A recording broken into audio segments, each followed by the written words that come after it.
Bumalik na naman po etong usapin na ito sa social media. Etong pagiging fake lawyer daw na itong si Sara Duterte.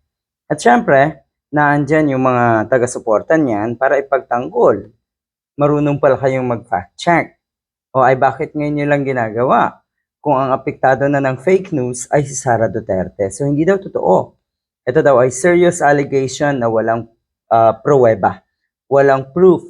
Ang ganitong claim daw ay sobrang bigat. Yung claim ko nung nga na si Sara Duterte ay isang fake lawyer. Kung totoo daw ito, dapat yung mga nag-aakusa daw ay magsampa ng formal complaint o disbarment case. Bottom line, walang katotohanan etong pinag-uusapang ito sa social media dahil lehitimo daw na abogado si Sara Duterte at walang basihan etong sinasabi ng isang netizen, ng mga netizens. Inday Sayad is a fake lawyer.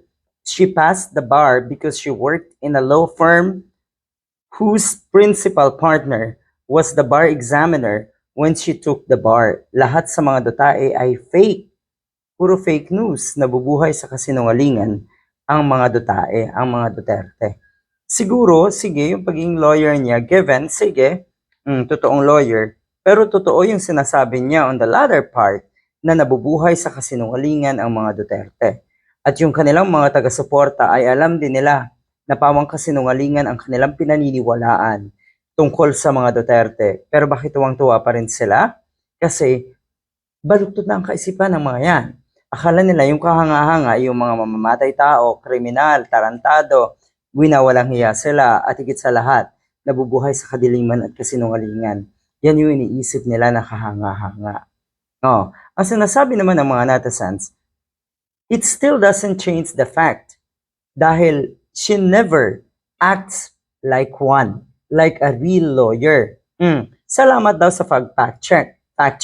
Sabi ng isang netizen. Totoo dahil nakakagulat na marunong din palang mag-fact check itong mga damuho na nasa paligid ng mga Duterte.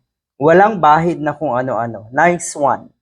Legit etong pag-fact check ng isang lawyer na makasara Duterte.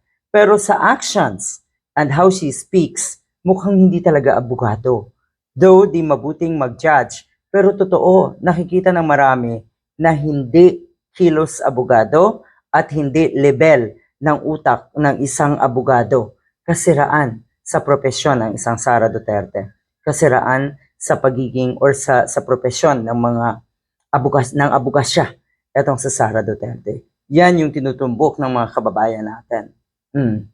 Good luck.